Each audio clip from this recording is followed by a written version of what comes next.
சந்திரமுகி ரூமுக்கு போனா கங்கா சந்திரமுகியா நின்னா கங்கா சந்திரமுகியா தன்னை நினைச்சுக்கிட்டா கங்கா சந்திரமுகியா மாறினா. ஏன் சார் நாங்கெல்லாம் ரீல்ஸ் போடக்கூடாதா? நாங்களும் டிஎம்கே வாரிசா மாறக்கூடாதா? Hey guys, welcome back to the another video. டிவிக்கே வின் பண்ணது கண்டிப்பா உங்களுக்கு தெரிஞ்சிருக்கும். இன்ஸ்டாகிராமால தான் அவங்க ஆட்சியை பிடிச்சிருக்காங்க. இது ஒரு ரீல் ஆட்சி. அதனால கண்டிப்பா நம்மளும் ரீல்ஸ்குள்ள போயிடுவோம், நம்மளும் ஒரு ரீல் ஆட்சி கொடுக்கலாம் அப்படின்னு சொல்றதுக்காக இங்க நிறைய பேரு நம்மளோட வயது மூத்தோர், பெரியவர்கள், ஒரு 70s 80s பிறந்தவங்க, 60s பிறந்தவங்க, இப்படிலாம் நிறைய பேர் உள்ள இன்ஸ்டாகிராம்ல ரீல்ஸ் போட்டுட்டு இருக்கிறாங்க. அதை பார்க்கும்போது நமக்கே கொஞ்சம் பெருமையா இருக்கு. ஜென்ரேஷன் மாறிட்டு வராங்க, நம்மளுக்கு ஈக்குவலா அவங்களும் வராங்கன்னு சொல்லும் போது அதை பார்க்கும்போது எனக்கெல்லாம் ரொம்ப பெருமையா இருக்கு. இப்ப நிறைய பேர் ரீல்ஸ் போட ஸ்டார்ட் பண்ணியிருக்காங்க. நிறைய பேர் டிவிகே கவர்மெண்ட்டை பத்தி ஏதாவது தப்பு செஞ்சாங்கன்னா அதை எடுத்து கேட்கறதுக்கு வராங்க. நிறைய பேர் ஃபேக்கா நியூஸ் போட்டுட்டு இருக்காங்க. நிறைய பேர் ஃபேக்கா நியூஸை ஸ்ப்ரெட் பண்ணிட்டு இருக்கிறாங்க, மாத்தி மாத்தி அடிச்சுக்கிறாங்க. இதெல்லாம் பார்க்கும்போது ஒரு விதத்துல ஓகே, நீ ஃபேக்கா போட்டா அது ஃபேக் இல்லைன்னு நான் சொல்லுவேன். இப்படி மாத்தி மாத்தி மாத்தி அடிச்சிட்டு இருக்காங்க. உதாரணத்துக்கு நீங்க பாத்தீங்கன்னா, நம்ம சூலூர்ல ஒரு பொண்ணை ரேப் பண்ணிட்டாங்க. இது இன்னும் என்னதான் ஆட்சி மாறினாலும் அந்த கோலங்கள் மாற போறது இல்லை, அந்த மாதிரிதான் போயிட்டு இருக்குது. அப்படின்னு இருக்கும்போது அந்த பிரஸ் மீட் அப்போ அந்த லேடி போலீஸ் சிரிச்சாங்க. சிரிக்கும் போது என்னாச்சுன்னா, ஒரு குரூப் ஏன்னு சொல்லுது, ஒரு குரூப் இது ரியல்னு சொல்லுது. ஆனா அது நீங்க உண்மையை ஒண்ணு எடுத்துக்கிட்டீங்கன்னா அது ஏஏ இல்லை, அது ரியலா சிரிக்க தான் செஞ்சாங்க. அப்போ இந்த மாதிரி சுச்சுவேஷன்ல நீங்க அது சிரிக்கிற இடமா அப்படின்னு சொல்லிட்டு இங்க நிறைய பேர் ஒரு கொஸ்டின் எடுத்தாங்க, வலுத்தாங்க. அப்படின்னு இருக்கும்போது ஒரு குரூப் அது கலப்பி விட்டுருச்சு, அவங்க சஸ்பெண்ட் பண்ணிட்டாங்க அப்படின்னு சொல்லி ஒரு குரூப் கலப்பி விட்டுருச்சு. ஆனா சஸ்பெண்ட்லாம் ஒன்றும் பண்ணல. ஓகேங்களா? இப்படி நீங்க மாத்தி மாத்தி அடிச்சுக்கிட்டு எது உண்மை எது பொய்ன்னு இந்த சோசியல் மீடியால தெரியாத அளவுக்கு இங்க ஒரு போராட்டங்கள் நடந்துட்டு இருக்கு. நான் ஒரே ஒரு கொஸ்டின் கேட்கிறேன், என்னதான் இருந்தாலும் இங்க ஒரு டிவிக்கு ஆட்சி அமைச்சிருச்சுன்னா அவங்களோட தொண்டர்கள் ஒரு உண்மையான நியூஸை பகிருங்க. அவங்க ஃபேக்கா பகிர்றாங்க பகிரல, ஆனா உண்மையான நியூஸை பகிருங்க. அதேதான் நீங்க எடுத்து பேசுறீங்க. அதர் பார்ட்டிஸ் யாராவது இருக்கிறவங்க, இப்போ பெரியவங்க நிறைய பேர் உள்ள வந்துறீங்க, அந்த பெரியவங்க நீங்க எடுத்து பேசுறீங்க அப்படின்னா அது உண்மையா பொய்யான்னு கொஞ்சமா தெரிஞ்சுட்டு பேசுங்க. இங்க ஒருத்தன் காலில் அடிபட்டு கிடக்குறான்னா அதுக்கு டிவிக்கே தான் காரணம்னு வரக்கூடாது. எனக்கு லாஜிக் இல்லாததுக்கெல்லாம் எடுத்து உட்காந்து பேசிட்டு இருக்கிறீங்க. சின்னதா வேற எங்கேயா தப்பு நினைச்சா அதை உட்காந்து பேசிட்டு இருக்கீங்க. நீங்க ஒண்ணு சொன்னீங்க பாத்தீங்களா, டிஎம்கே ரூலிங் பார்ட்டியா இருக்க முச்சுல கூட நீங்க பாத்திருக்க மாட்டீங்க, எதிர்கட்சி ஆச்சுன்னா அதோட ஆக்ரோஷம் பயங்கரமா இருக்கும்னு சொல்லிட்டு இருக்கீங்க. இது ஆக்ரோஷம் இல்ல, ஜோக்கர் ஆட்டம் பண்ணிட்டு இருக்கீங்க நீங்க. இது நிறைய பேர் ஜோக்கர் ஆட்டம் பண்ணிட்டு இருக்கீங்க. இங்க ஒரு சில பேர் தெளிவான சிந்தனையோட நம்மளோட அரசியல் முதிர்ச்சி அடைஞ்சவங்க இங்க நிறைய பேர் என்ன பண்ணிட்டு இருக்காங்க அப்படின்னா, தெளிவான விளக்கத்தை கொடுக்குறாங்க. இந்த ஆட்சி ஒரு தப்பு செஞ்சிச்சுன்னா இந்த ஆட்சிக்கான தெளிவான விளக்கத்தை கொடுக்குறாங்க. அது நம்ம அதர் பார்ட்டியா சேர்ந்த கூட ஓகே அதை ஏத்துக்கணும் அப்படின்னு சொல்லிட்டு நமக்கு தோணுது. ஆனா இங்க ஒரு சில பேர் தற்கொலை கூட்டம்னு அவங்கள சொல்றாங்க, நீங்க தற்கொலையா போஸ்ட் போட்டுட்டு இருக்கீங்களா? எங்க இருந்ததா வந்தீங்க நீங்க? இன்ஸ்டாகிராம்ன்ட்டு ஒருத்தங்க எப்படி சொல்றது, இப்போ அமைச்சர் கீர்த்தனா அவங்க இந்த ஒரு வீடியோ போட்டிருக்கேன் அப்படின்னு சொல்லிட்டு இது ரீல்ஸ் ஆச்சுன்னு சொல்லிட்டு நிரூபிச்சிட்டு இருக்கீங்கன்னு சொல்லிட்டு போடுறீங்க. ஓகே, ஒரு சிலது இங்க டிவிக்கு மாத்தணும். என்ன ரீசன் பாத்தீங்கன்னா, இங்க நிறைய பேர் சிஎம்ல இருந்து இங்க நிறைய பேர் புதுசா தான் இருக்காங்க. அவங்களுக்கான வழிகளை கொஞ்சம் அவங்களே திருத்திக்கணும்னு சொல்லிட்டு தான் நான் நினைக்கிறேன். இதுல வர டிஎம்கே நம்ம மெம்பர்ஸ் இங்க நிறைய பேர் பார்த்துட்டு இருப்பீங்களான்னு என்னன்னு தெரியல. கொஞ்சம் ரீல்ஸ் போடுறீங்க, கொஞ்சம் பார்த்து பக்கமா போடுங்க. கண்டிப்பா பார்க்க முடியல, கொஞ்சம் பாக்குற மாதிரி போட்டீங்கன்னா அதை பார்த்துட்டு என்ஜாய் பண்ணு. அண்ணனை மாதிரி மூக்கு சொந்திட்டு சிரிச்சுட்டாவது போவேன். அதனால பாத்துருங்க. இது இந்த நடுவுல குறுக்க ஒருத்தவங்க உள்ள சுத்திட்டு இருக்கிறாங்க. இந்த எப்படின்னா, நீங்க பைக்ல நீங்க போயிட்டு இருக்கீங்க, உங்க ஃப்ரெண்டுக்கும் உங்களுக்கும் சண்டை வச்சுக்கலாம். ஒரே பைக்ல நீங்க போய் உங்க ஃப்ரெண்டுக்கும் உங்களுக்கும் சண்டை, நடுவுல நீங்க டக்குன்னு பாத்தீங்கன்னா குறுக்க ஒரு நாய் வந்துருச்சுன்னா என்ன பண்ணுவீங்க? அந்த நாய்க்கு ஒன்றும் ஆகாது, கடைசியில உங்களுக்கு தான் ஏதாவது ஒன்று ஆகும், நீங்க உணர்ந்து கிடப்பீங்க. அந்த மாதிரி ஒரு நாய் குறுக்க பூந்துட்டு போகுது. இதை நீங்க கண்டுக்காதீங்க. அது நம்ம ஆட்சியில இல்லாத மூச்சுலையும் அது குலைச்சிட்டு தான் இருந்துச்சு. இப்ப ஆட்சியில வேற இருக்கிறோமா, அது இன்னும் வீரியமா வெறி நாயா சுத்திட்டு இருக்குது. அதனால என்ன பண்றீங்கன்னா, அது கண்டுக்காதீங்க. ஏதாவது விஷ ஊசி போட்டு கொண்டு கொடுங்க.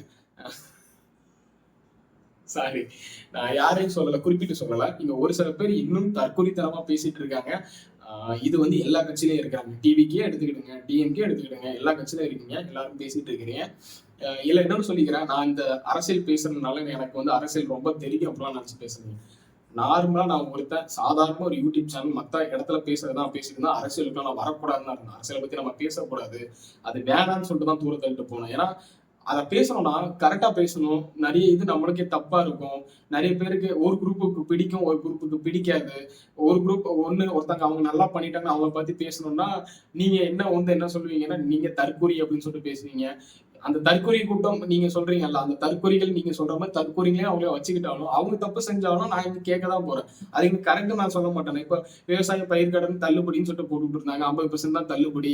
லோன் வச்சிருந்தீங்கன்னா 50% லோன் தள்ளுபடி. 50,000க்கு நீங்க வச்சிருந்தா 50,000 தள்ளுபடி. 55,000 மேல போச்சுன்னா கொஞ்சம் கொஞ்சமா அந்த அமௌண்ட் குறையுதுல அப்படின்னு இருக்கும்போது இதெல்லாம் நான் ஆதரவு கொடுப்பேன்னு நினைக்கிறீங்க. இதுக்கெல்லாம் யாருமே ஆதரவு கொடுக்க மாட்டாங்க. நீ தப்பு, நீங்க ஒண்ணு சொன்னீங்க, அங்க ஒண்ணு நடக்குது, இதுக்கெல்லாம் நான் முட்டு கொடுத்துட்டு இருக்க முடியாது அப்படின்ட்டு இருக்கும்போது தப்பா இருக்கு. நம்ம டிஎம்கே நம்மளுக்கு டிஎம்கே அவங்க பண்ண மிஸ்டேக்கே அவங்க சட்டம் ஒழுங்கணும்.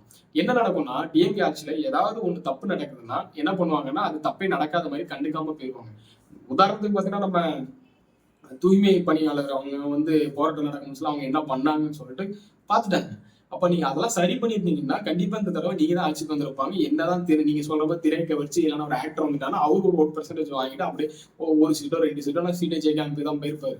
பட் நீங்க பண்ண ஒரு சில மிஸ்டேக்னாலதான் நீங்க இப்ப ஆட்சியில இல்லாம இருக்கீங்க. அப்படின்ற ஒரு சுச்சுவேஷன்ல இன்ஸ்டாகிராம் மேல பழிய போடுறதெல்லாம் ஏத்துக்கிறதே கிடையாது.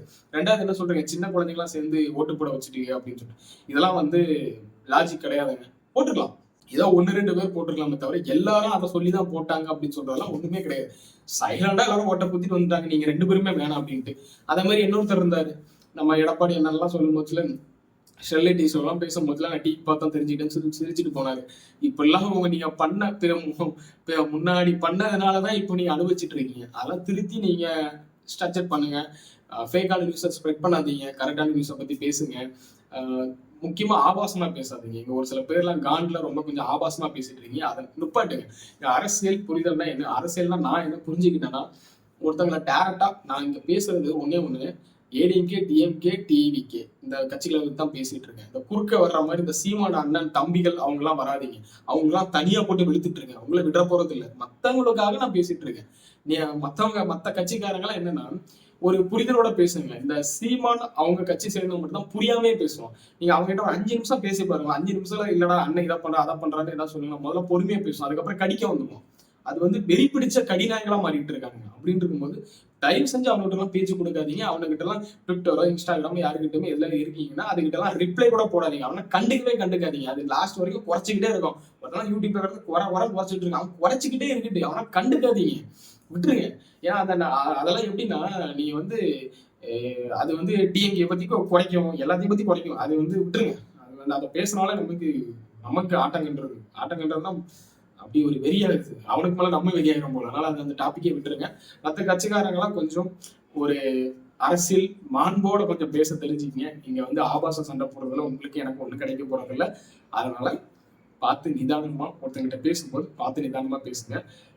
மற்ற கட்சிக்காரங்க கூட பெருசா அடிச்சுக்க மாட்டாங்க. அவங்க அந்த நிதானமா ஃபேஸ் டு ஃபேஸ் பேசும்போது கூட புரிஞ்சுப்பாங்க. ஆனா இந்த சீமான் அந்த கட்சியிலலாம் எடுத்துக்கிட்டீங்கன்னா கடிச்சிடுவாங்க. கொஞ்சம் தள்ளியே நின்று தொண்டையா பிடிச்சி கடிச்சு விட்டுருவானுங்க. அதனால கொஞ்சம் பாத்துங்க, சரிங்களா? அதுல வேற ஒரு சில பேர்லாம் பைத்தியமா மாறி சுத்திட்டு இருக்காங்க. விஜய் விஜய் விஜய் விஜய்னு பைத்தியமாவே மாறிட்டானுங்க. சாட்டை துறைமுகனுக்கு ஒரே ஒரு கேள்வி, இதுக்கு முன்னாடி கிட்டத்தட்ட May 4th அப்புறம் முன்னாடி ஒரு வீடியோ எல்லாம் போட்டீங்க பாத்தீங்களா? நம்ம தமிழ்நாடு முதலமைச்சர் அவர்களை நீங்க ரொம்ப கொச்சையா ரொம்ப கேவலமா எல்லாம் பேசுனீங்க பாத்தீங்களா? அந்த மாதிரி ஒரு வீடியோ போடுறான் நீ, சாரி அவன மாதிரி பேசக்கூடாது, ஒரு வீடியோ போடுங்க நீங்க. சரியான ஆண்மகன் சொல்லிட்டு ஒத்துக்கிறேன், சரிங்களா? எப்படியும் உள்ள பிடிச்சி வச்சு நொறுக்கிடுவாங்க.